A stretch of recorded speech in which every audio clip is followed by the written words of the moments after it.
Hello everyone, it's Silver. This is Eternal Strands. So this is an action RPG that's got some elements from several different things and other genres and stuff in it. There's even a little bit of like Monster Hunter and Shadow of the Colossus in here, and the mix with the more traditional action RPG stuff. But this is what's often referred to as a AA game, meaning it has more of a team size and budget than a pure indie title, but it also doesn't have the, hundreds of people and tens of millions of dollars of a AAA game. Sometimes hundreds of millions, even when you count marketing and stuff. So I think, honestly, I judge AAA games very harshly. And by which I don't mean I'm unfair, I mean I judge them from the capacity that they have the ability to be very creative and interesting because they have the budget to make some really cool stuff, but they don't have the strict oversight and stuff of a AAA project where things are figured out months in advance and everyone has a very specific place doing very specific things because it all has to be done at a very specific time. And it doesn't have that sort of strict hierarchy to it, and I think because of that extra budget mixed with less limitations, this puts AA games in a very interesting place where they can be creative and neat and have lots of really cool ideas with the budget to realize them and not have the AAA publisher breathing down their neck to make something safe. So that's why, hopefully it makes more sense why I kind of tend to judge AA games a little bit more harshly. It's just because of the unique position they're in. And I think overall, safe is the word that I never want to use when looking at one of these games. I want them to do interesting things. I want them to do neat things and have weird ideas. And overall, I think this game is definitely not safe because of those aforementioned like Monster Hunter plus Shadow of the Colossus elements where some of the mechanics get into a really neat place. This is definitely not what I would call a safe game. So the basic idea here is you are a band of people. You're the point, the leader sort of a band of people, or rather the one that goes into the field to actually, find stuff out and make way for new areas and get supplies and all that good stuff. You're sort of the one that goes into the field. And the rest of the band stays back home doing their own specialized things like being a smith or being an enchanter and things like that, and sort of contributes to the whole of the group as well. And there is a scry that looks like a big loom kind of that they gather around when you're out into the field, and they can communicate with you through it as well as see what you see through it. So you have sort of radio friends. The idea here is there was a sort of cataclysm that happened in this area, and ever since then, like over 50 years ago in the past, I think, this area has been sealed off and no one has really been in or out to see what's actually going on in there. And you happen to have just the right circumstance to get in there, but not necessarily get out. So you are now in this area that people haven't been in a long time, trying to figure out what went wrong and what's been going on. The game takes place in the hub area where you can talk to all of your other crew members and use their services and things, and then you will go on expeditions out into this world. And each area is its own sort of self-contained mini open world, basically. There's also a bit of a time element because the days go by, they're actually counted, and you have 2 expeditions during the day and 1 expedition at night, and that's how the days advance. This is important because there are certain weather patterns and stuff that can change by the day. There will also be a big kind of Monster Hunter-esque monster that exists in each of the areas, and that which one is where changes by day as well. While you're out in one of these open world areas, you can do things like gather materials, which is one of the main things you'll be doing. You have a limited inventory for gathering various materials, and then whenever you go back to the hub, they all automatically get put into storage, and you can use these materials for things like forging new weapons and gear. You'll also have lots of different things to do, different objectives to complete, because as you're going throughout the game, there is a storyline that's actually happening in the background of all of your expeditions and stuff, and your characters will also have various side quests and stuff for you to do that will require you to go into these different areas at certain times of day and find certain things. When going out into an area, you have a full suit of gear that you can equip, as well as 3 different weapons that you can take with you: a sword and shield, a bow, and a 2-handed weapon. And there are lots of different ones to find and craft, and this is partially because you're encouraged to actually switch these out on a regular basis. You have a loadout system so that you can go and choose a predetermined loadout that you've made in advance before you go to a specific area, because there are some areas where you might need, say, really cold resistant armor or really heat resistant armor or something like that. So you can do this by choosing different loadouts for yourself. And when it comes to how the game works, it's really satisfyingly physics-based. So like everything has physics applied to it, and heat and cold also have physics applied to them. So for instance, if you get some metal really, really cold, it'll become brittle and easier to damage. Whereas if you, say, use some fire on a fur-based creature, then all of its fur will come off. And heat and cold spread realistically throughout the environment, so, a fire will spread itself as the stuff starts to glow orange and the heat spreads around the map. It'll start to, spark off fires and stuff. Whereas once cold starts to spread, grass and shrubs and stuff will get frost on them as the cold spreads through an area. And all of this can be changed by you because you have various magical implements that can change some of this, as well as by enemies that can do things like launch fireballs at you or have frost breath. So this is why, depending on what you're hunting, you may want to change to a different armor loadout that is more or less resistant to a specific temperature. The only thing I don't like about this system is there's no visual indicator for what temperature you're currently in and at what threshold you'll start to take damage from it. If you look at something like, say, Breath of the Wild, it's got that really useful little temperature gauge that shows you what your resistances to heat and cold are on the edges of the gauge, as well as what the current temperature is, so you know exactly at what point you'll start taking damage. This game doesn't do that, but it would be really nice if it did, especially because heat and cold resistance has a number associated with it, but without a gauge, that number doesn't really mean anything. So what is 20 extra heat resistance? Is that a lot? Is that a little? I don't know. There is no way to tell. Your various weapons do have some elemental powers and stuff that they can activate depending on the weapon that you've got. You may have a gravity sword that can launch enemies way into the air, or a fire bow that can shoot flaming arrows and stuff like that. And these will use the power from your magic gauge, because you also have magic spells that you can take with you at any given time. There are 3 different types. There are kinetic, heat, and cold spells, and there seem to be 3 of each different kind. And you can weave these through your combos and stuff if you want to, as well as just use them for general exploration and combat purposes. There's the basic stuff like a fire breath or ice mines, to some more advanced stuff like a sort of telekinesis power that lets you lift stuff around and throw it. I really like the idea that each of your elemental powers has a different sort of sash as a part of your back. Your armor actually has like a colored cape, almost like a sash to it. There are 3 different ones depending on the type of magic you're using, and they start to glow once you actually kick up that power to use, so it's a cool little visual effect. This means that the combat in the game is pretty satisfying because it's very physics-based, so everything kind of moves with a realistic amount of weight, and this goes also towards your weapon strikes, and you can even do stuff like slam an enemy so hard that they just naturally drop their shield, or hit them off of ledges and stuff like that. In fact, I think it does make the combat feel a little bit Breath of the Wild-esque because it's so heavily physics-based.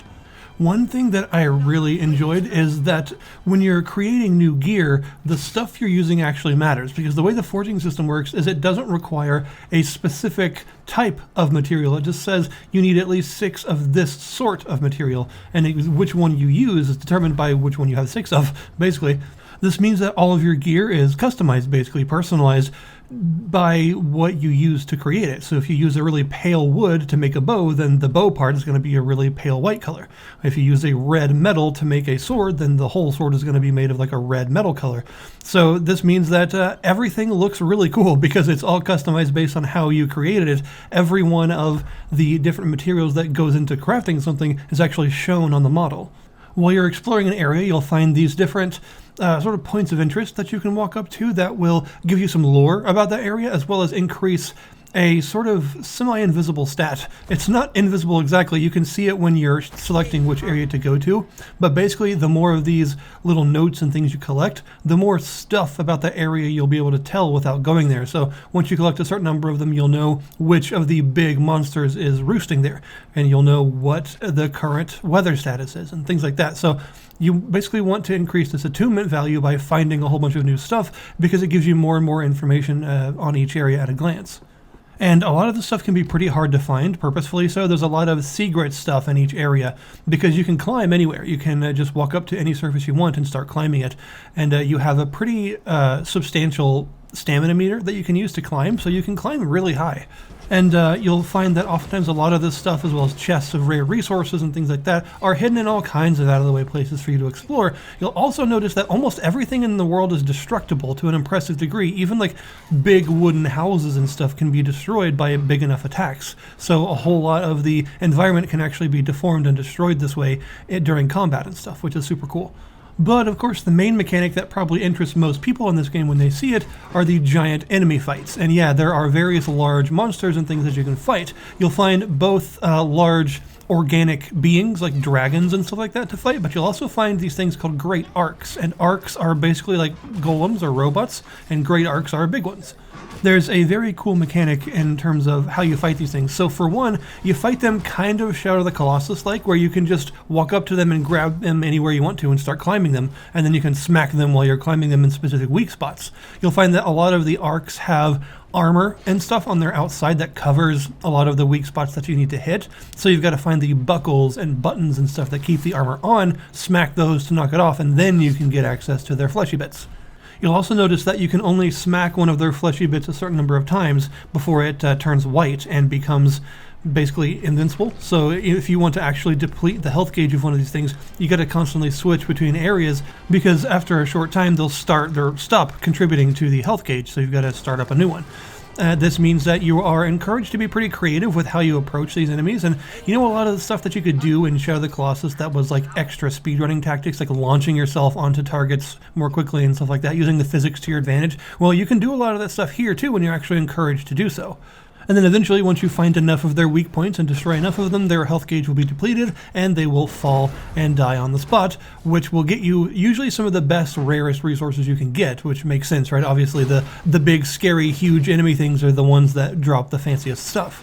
So if you want the fanciest of materials, then you need to take these guys down. However, just depleting their health gauge is only one way to take them down. There's a second way for each of them that's a little bit different. They all contain something called a strand, which is basically a magic string. And this strand can be extracted by you and used in quests as well as for making new spells and stuff. However, just killing the enemy destroys this strand, so you don't actually get it just by depleting their health gauge. Instead, every one of these great enemies has some kind of strategy that you have to do to allow you to extract the strand while they're still alive. And if you're able to do that, then it will actually deplete the rest of their health gauge and defeat them, as well as give you the strand. So for instance, say the Ash Peak Drake, which is basically a small fire-breathing dragon. In order to get its strand, you have to damage one of its wings to the point that it can't use it very well anymore, but not both of them, because you need it to be able to fly still. You just have to make it fly less and be able to not shake you off when you're in the air. So you got to destroy one of its wings, then you got to climb up to its head in midair and destroy its horns. And once you do this, whenever it starts to try and keep itself aloft, the strand will start to show in its chest, and you can crawl over and extract it while you're in midair. That's how you actually have to beat that one. There's another one, say the Arc of Living Flame, which is a big fire mage kind of arc. It looks really cool. It's got a flaming head, a sort of flaming bowl on its head, and its weak point is under there. So you've got to find these specific spots that glow orange across the body and destroy just those, but nothing else, because you don't want to kill it. You just want to destroy these spots. Many of them are in kind of difficult to get places. The ones on the legs are really easy to get, but some of the ones are on the upper body are much more difficult. Like there's actually one on the staff that it carries, so you have to climb to the end of its weapon while it's still alive in order to get that one. But then if you get all 4 or 5 of these weak spots, then its head flame will go out. You can hop down onto the top of its head and extract the strand from there. This is a really cool mechanic because it means these fights are a little bit Monster Hunter and a little bit Shadow of the Colossus, which is why I said that earlier. It's got some Monster Hunter-esque aspects when it comes to simply killing the enemy, but it's also got some more puzzle fight aspects like Shadow of the Colossus if you want to actually extract its strand. And the way the game works is that whenever you kill one of these enemies for the first time, a bunch of lore will appear in your codex for that enemy, and if you read the lore, it'll tell you how to get its strand. It'll give you the hints that you need to figure out what the sort of puzzle strategy is to harvest it instead of just kill it. The big giant fights are definitely the highlight of the game in terms of its mechanics. It's where everything comes together to be its most enjoyable, where you can use all your various spells and you can use physics and you can do all this puzzle-based climbing and stuff, and it's just really fun. There's even some stuff that you might not expect that you can actually do. Just try it. You're expected to do a lot of experimentation. You just need to try something and see if it works, basically. Like, for instance, you have a spell that can form ice wherever you're looking, so you can just fire a beam that ices over whatever you're pointing at. You may, say, wait for one of these giant arcs to punch the ground, and then you dodge the punch and put a bunch of ice around their hand, and it'll actually work. Their hand will get stuck, and they won't be able to stand back up, and you can use that opportunity to climb up on top of them. Eventually it'll break free of the ice, but it'll take it a second. You can also do this to their legs and stuff to try and trip them up. or maybe make some of their metal bits more brittle so you can get them off easier and stuff like that. This is the kind of thing I'm talking about when I'm saying take advantage of physics. You're expected to do a lot of experimentation with how the game's physics engine works, including both the gravity aspects as well as the temperature aspects. So these big fights are definitely the most enjoyable part of the game. The overall just general combat is still good because it's very nicely physics-based and has some fun spells and stuff, but it really all comes together in a very different and special way when you're fighting the huge monsters. Presentation-wise, I was pretty impressed with how the game looks and sounds. For one, it's got a specific type of soundtrack. It's got a really good soundtrack, but you know how there are some games that have a predominant instrument in their soundtrack that you hear a lot of, like Dark Souls 3 has the viola and Breath of the Wild has the piano, for instance. Well, there's a lot of strings in this soundtrack. It's a very string-heavy sort of orchestral soundtrack. And that actually makes a lot of sense considering the whole fact that you are a weaver. Magic in this world is based on threads, and the gates that you use to teleport are called loom gates. They look like giant looms. The scries you use look like looms. Everything is string-based in terms of how the magic works in this world. So it makes a lot of sense that the soundtrack would be very string-based. Visually, I think it's really impressive, but there's one specific avenue where I think it punches above its weight, and that's in its animation quality, both for your character and for the enemies. This is one of the most difficult things, I would guess, when it comes to designing large enemies, like big, giant enemies to face. They have to have really detailed and really good animations because you're never not looking at them. They're giant enemies. Of course, you're going to stare at them the whole time, so all of their movements and stuff have to look really good because you're going to immediately notice when they do something weird or snap between animations in a weird way or something like that. So their animations have to be detailed and slick and smooth, and they are in this case. The arcs and the giant monsters have really cool animations that are very detailed, and they don't do things like snap in between states unnaturally. And this really solid animation extends to the normal enemies that you'll face. There are several different factions worth of enemies that you can fight, and they will actually fight each other as well, which is pretty cool. There's the Surgeborn, which are these horrifying monstrosities from beyond, and there are also just organic enemies like big wolves and stuff, and then there are the smaller arcs, mechanical enemies. And those really good animations, of course, obviously extend to your character as well. And your attacking animations and stuff look really good, which is important because of the amount of combat you're doing. You want those to look and feel slick, and they do. I particularly like the little details that are in the two-handed weapon animation, like how the third strike of the combo has you sort of twist yourself in place to grab the sword from a different angle so that you can lift it up and bring it down. It's a cool little touch that adds a lot of extra weight and character to the animations. And there's one other aspect that I feel where the game punches above its weight, and that's its voice acting and characters. You have, of course, all the characters in your Weaver band, your group of people. They all have names and voices, and they all have really good voice acting. The voice acting in this game is really endearing and genuine sounding. It's very natural. I think they're deliberately going for a kind of natural vibe of a group of survivors, and I think it shows in how the voice direction wound up because the characters all sound really natural and good. And you've also got a nice variety of different accents and stuff available so that everyone sounds a little bit different. I particularly like your Irish quartermaster's accent. I think her voice actress did a really good job and just sounds kind of exasperated and genuine in a lot of ways. She just does a really good job of bringing forth her character, I think, or bringing it over. And the story that's in the background of all this gameplay is really interesting because it's sort of post-apocalyptic, but not in the traditional way. It's a very fantasy-focused post-apocalypse where there was this unknowable magical thing that happened and everyone's still trying to figure out what it even was exactly. And there are the aftershocks of the disaster, as well as some new things that are happening due to the disaster and the appearance of those Surgeborn and stuff, which are a unique threat that didn't exist before, so everyone's wondering where they even came from. And then you've got a lot of like political intrigue and stuff with how the different factions are trying to handle these aspects and sort of keep themselves above water politically at the same time. And how the different members of the various factions have their own goals. And even though you're helping out a lot of their goals, they don't immediately trust you or see you as one of their own, but rather you're more of sort of a useful tool for them. And you kind of have to navigate all of that posturing and stuff and try and make friends and figure out who exactly is playing for what. I think you'll find that a lot of the voice acting in this game really endears it to a sort of small-scale story that is somewhat rare in terms of fantasy settings that often have a much bigger picture story. A lot of the story here is about just this one band of characters. Overall, I've had a really good time with Eternal Strands. I think it is a fantastic third-person action RPG that's got some really neat ideas and a uniquely reactive combat system that helps it stand out.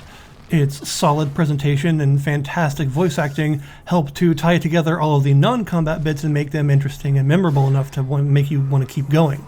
So I'll put the link in the description below this video to the Steam store page for Eternal Strands if you guys wish to check it out yourselves. By the way, when it comes to game length, you're looking at around 30 hours of content or so, maybe more depending on exactly what you do, but I'd say that's pretty fair, honestly. That's a good enough time for the mechanics to play themselves out, but for things to not get repetitive, I think that's a good pace. So, thank you guys very much for watching, and I'll see you next time.